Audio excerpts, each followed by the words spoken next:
प्यारे विद्यार्थियों, आज जो है हम इकाई और मापन अध्याय 2 जो है पढ़ने जा रहे हैं। तो आपको समझना है कि मापन क्या होता है। किसी भी भौतिक राशि को मापना ही मापन कहलाता है। आखिर मापन की आवश्यकता क्यों पड़ी? आवश्यकता, अगर आपसे कोई पूछे कि मापन की आवश्यकता क्यों पड़ी, तो आप बोल सकते हैं कि हमारी बुनियादी आवश्यकताएं जैसे रोटी, कपड़ा, मकान, इन सभी हमारी बुनियादी आवश्यकताओं के लिए ही मापन की आवश्यकता पड़ी है। जैसे वस्तु से वस्तु का विनिमय। जैसे यदि हम बात करें, पहले समय में क्या होता था, यदि किसी व्यक्ति को जो है गांव में अधिकतर आपने देखा होगा, यदि किसी से चावल या धान लेते थे तो क्या करते थे, उसके बदले में एक पात्र होता था जिसमें उसको माप के जो है क्या किया जाता था, उसको दिया जाता था और कहा जाता था कि किसी निश्चित समय के बाद यदि उसके पास वह वस्तु हो जाती थी तो उसी पात्र में नाप कर पुनः जो है उस व्यक्ति को जो दिया रहता था उसे लौटाया जाता था।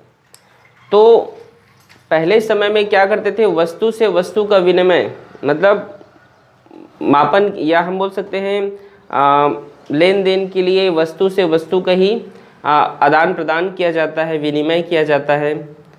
तो उस समय किसी मापन की कोई खास पद्धति नहीं थी पुराने समय में। पुराने समय में सिर्फ क्या पद्धति था कि यदि कोई वस्तु आप ले रहे हैं, मापन की आवश्यकता यदि आपसे कोई पूछेंगे क्यों पड़ी, तो आप बोल सकते हैं हमारी बुनियादी आवश्यकताओं को पूरी करने के लिए जो है मापन की आवश्यकता पड़ी है। पहले के समय मापन जो है वस्तु से वस्तु के विनिमय के द्वारा किया जाता था। जैसे यदि किसी पात्र से यदि मैं कोई सामान लेता हूँ किसी पात्र में भर के, तो एक निश्चित समय के बाद मुझे उसी पात्र में जो है भर के उस वस्तु को लौटाना होता था। लेकिन जैसे जैसे टेक्नोलॉजी बढ़ी, आधुनिकता आते गई, तो जो है मापन की इकाइयाँ बनते गई। तो मापन की प्रणाली, उस समय हमारे पास 3 प्रणाली थी मापन की। हमारे पास 3 प्रणाली थी मापन की। यदि हम बात करें तो एक था CGS पद्धति, दूसरा था FPS पद्धति और तीसरा था MKS पद्धति। ये मापन की 3 प्रणाली थी उस समय। CGS, जहाँ पर CGS पद्धति का मतलब, C का मतलब सेंटीमीटर, G का मतलब ग्राम और S का मतलब सेकेंड। यहाँ पर F का मतलब यहाँ पर फुट, पाउंड, सेकंड। यहाँ पर M का मतलब मीटर, किलोग्राम, सेकंड। इस प्रकार से जो है उस समय जो है मापन की 3 प्रणालियाँ थी। यहाँ पर FPS पद्धति को जो है ब्रिटिश पद्धति भी कहा जाता है। FPS ये जो है इंग्लैंड में विकसित हुआ था यह पद्धति, इसीलिए जो है इसको ब्रिटिश पद्धति भी कहा जाता है। तो यहाँ पे हमारे पास मापन की 3 प्रणाली थी, CGS, FPS, MKS। अलग अलग देश जो है अलग अलग पद्धति को क्या करते थे, अपनाते थे, मानते थे। जिसमें से ब्रिटेन जो है जिन जिन देशों को अपना उपनिवेश बनाया था, जिन जिन देशों को गुलाम बनाया था, वो लोग FPS पद्धति, जैसे यदि हमारे भारत देश की बात करें तो हमें उनके उपनिवेश से, तो हमारे यहाँ उस समय FPS फुट, पाउंड, सेकेंड ऐसी पद्धति चलती थी। जहाँ पर आप लोग को ये बता दिया जा रहा है कि जैसे जैसे यदि हम इसकी बात करें तो C का मतलब जो सेंटीमीटर होता है, इसका मतलब होता है लंबाई से होता है। G का मतलब होता है द्रव्यमान से और सेकंड का मतलब समय से। मतलब मापन की ऐसी भौतिक राशि, लंबाई, द्रव्यमान और समय, इसको जो हम सेंटीमीटर, ग्राम और सेकंड से जो है क्या करते थे, मापते थे। ये भी वही है, फुट लंबाई से, पाउंड द्रव्यमान और सेकंड समय, मीटर लंबाई, किलोग्राम द्रव्यमान और सेकंड समय।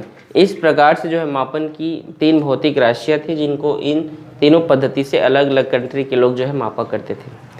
अब समस्या यहाँ पर आ जाती है कि वैज्ञानिकों ने ये सोचा कि सभी की अलग अलग पद्धति है। तो सभी वैज्ञानिकों ने सोचा क्यों ना पूरे विश्व की, पूरे अंतर्राष्ट्रीय की एक ही पद्धति हो जिसमें सभी क्या करें, काम करें। और उस पद्धति को जो है उन्होंने अपनाया वह पद्धति है एसआई पद्धति। एसआई इंटरनेशनल स्टैंडर्ड एसआई पद्धति। एसआई पद्धति जो है फ्रांस में एक जगह है सेवरस। फ्रांस एक देश है जिसकी राजधानी पेरिस है, आप सभी जानते हैं, जहाँ पर एक जगह है सेवरस। सेवरस पर जो है सभी वैज्ञानिकों का मीटिंग होता है और उस मीटिंग पे उन्होंने बताते हैं कि जो है हम सभी जो है पूरे विश्व भर में जो है एक पद्धति को अपनाया जाएगा, वो है एसआई पद्धति। और एसआई पद्धति जो है किस पर काम करता है, कौन से प्राणी पर, तो एमकेएस पद्धति को अपनाता है। ठीक है जी, एसआई पद्धति कौन से प्रणाली को अपनाता है, तो एमकेएस पद्धति को क्या करता है, एडॉप्ट करता है, उसको अपनाता है। आई पद्धति के द्वारा जो है वैज्ञानिकों ने ये कहा कि सभी जो है सभी मापन की जो भी इकाइयाँ हैं पूरे विश्व भर में एसआई पद्धति के द्वारा ही क्या किया जाएगा, उसे मापा जाएगा। जैसे मैं बात करूँ 1 मीटर बराबर, यदि मैं बात करूँ यहाँ पे मैं लिख दे रहा हूँ कि 1 मीटर बराबर 100 सेंटीमीटर होता है, आप सभी जानते हैं। तो 1 मीटर बराबर 100 सेंटीमीटर ही होता है, ऐसा वैज्ञानिकों ने माना। आप लोग के मन में एक सवाल आना चाहिए कि 1 मीटर बराबर 100 सेंटीमीटर ही क्यों होता है। 1 मीटर बराबर 1000 सेंटीमीटर भी होना चाहिए, 1 मीटर बराबर 200 सेंटीमीटर भी होना चाहिए, लेकिन नहीं, 1 मीटर बराबर 100 सेंटीमीटर ही क्यों होता है। तो उसका कारण है कि वैज्ञानिकों ने जो है उसे माना, सभी वैज्ञानिकों ने मिलकर क्या किया, उसे माना। आप जाएंगे, आप कभी भी अगर आपको जाना होगा तो फ्रांस में अगर आप जाएंगे तो वहाँ जो है एक मिश्र धातु है, प्लेटिनियम और इरिडियम से बना एक तार है, जिसको वैज्ञानिकों ने 1 मीटर जो है माना, और 1 मीटर जो है 100 सेंटीमीटर होता है, ऐसा उन्होंने बताया। ठीक है जी। तो वैज्ञानिक जो भी हमारे पास जो भी राशियां होती हैं, जो भी मात्रक होते हैं, वो एक मानक माना जाता है, उसको माना जाता है। जैसे यदि आप जानते हैं कि 1000 मीटर बराबर 1 किलोमीटर होता है, ये सभी एक माना जाता है, वैज्ञानिकों के द्वारा क्या किया गया है, इसको माना गया है। तो हमारे पास वर्तमान समय में यदि हम देखें तो हमारे पास जो है 7 मूल मात्रक हैं। देखिए 3 तो यहीं पर हो गया, हमारे पास कितने मूल मात्रक हैं, 7 मूल मात्रक हैं। चलिए मैं उन सभी को जो है लिखता हूँ। इसको एक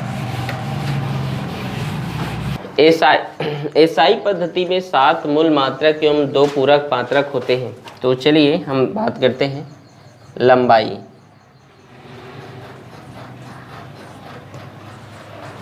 द्रव्यमान, लंबाई, द्रव्यमान, समय, आप,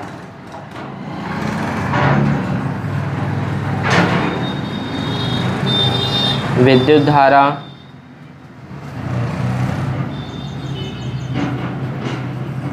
ज्योति तीव्रता और पदार्थ की मात्रा।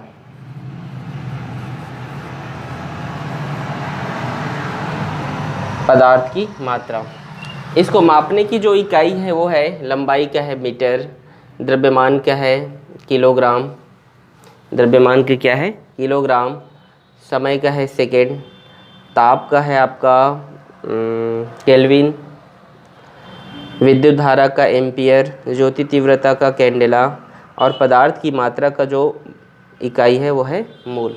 इस प्रकार से जो है सभी की जो है मात्रक और मापन इकाइयाँ जो है यहाँ पर है। 2 हमारे पास पूरक मात्रक भी हैं, वो मूल मात्रक नहीं है, वो पूरक मात्रक हैं। वो है आपका कोण और दूसरा है आपका घन कोण। ये जो है रेडियन है, इसका जो है मात्रक रेडियन और इनका है स्टेरेडियन। देखिए कोण क्या होता है और घन कोण आप जानते हैं कि 2 रेखाओं के बीच जो बनता है उसे कोण कहते हैं, और जो 3 रेखाओं के बीच बनता है, ऐसे जो 3 रेखाओं के बीच बनता है उसे घन कोण कहा जाता है। ये हमारे पास जो है 7 मूल मात्रक और 2 हमारे पास क्या है, पूरक मात्रक हैं। व्युत्पन्न मात्रक, आगे हम देखते हैं व्युत्पन्न मात्रक क्या होता है। व्युत्पन्न मात्रक उस मात्रक को कहा जाता है, व्युत्पन्न मात्रक उस मात्रक को कहा जाता है जो मूल मात्रक से क्या होते हैं, उत्पन्न होते हैं। ठीक है, व्युत्पन्न मात्रक क्या है, तो व्युत्पन्न मात्रक उसे कहा जाता है जो मूल मात्रक से क्या होते हैं, उत्पन्न होते हैं, उसे क्या कहा जाता है, व्युत्पन्न मात्रक।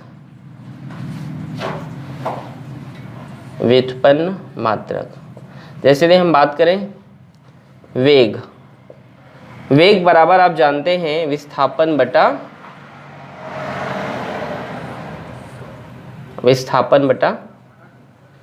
समय।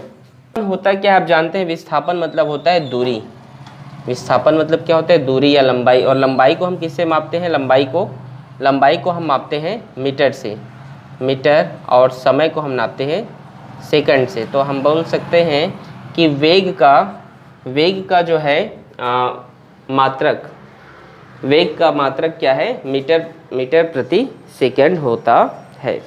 देखिए व्युत्पन्न मात्रक क्या होता है, ऐसे मात्रक जो मूल मात्रक से बनाए जाए।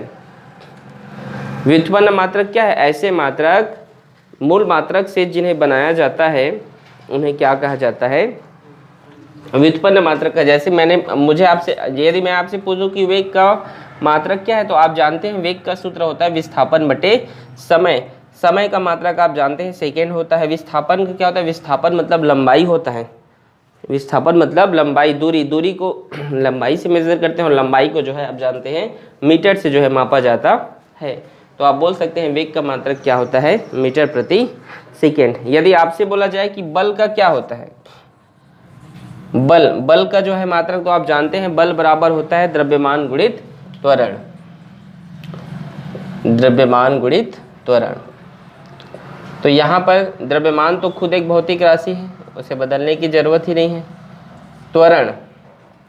त्वरण को आपको समझना है कि त्वरण का मतलब होता है, त्वरण का परिभाषा आप जानते हैं, वेग में परिवर्तन की दर को त्वरण कहते हैं, और अर्थात वेग बटा समय, वेग बटा समय, द्रव्यमान गुणित वेग का मतलब आप यहाँ पे देख लीजिए, वेग मीटर प्रति सेकेंड पहले से लिख लीजिए, विस्थापन बटे समय होता है, विस्थापन बटे समय, पहले से एक और समय है, गुणा कर दीजिए समय। द्रव्यमान को हम किलोग्राम से नापते हैं, इनटू विस्थापन को जो है मीटर से, तो यहाँ पे आप लिख सकते हैं मीटर, और यहाँ सेकेंड दो बार है तो आप यहाँ पे लिख सकते हैं सेकेंड का स्क्वायर। तो इसको लिखा कैसे जाता है, इसको आप लिख सकते हैं किलोग्राम मीटर और इनटू सेकेंड इनवर्स, ये बेस्ट पद्धति है इसको लिखने का, किलोग्राम मीटर सेकेंड इनवर्स, इस प्रकार से जो है इसको लिखा जाता है। ये है व्युत्पन्न मात्रक। इसी प्रकार से जो है बहुत सारे व्युत्पन्न मात्रक जो है हमारे पास आज है। समझ में आप लोग को व्युत्पन्न मात्रक क्या होता है जी?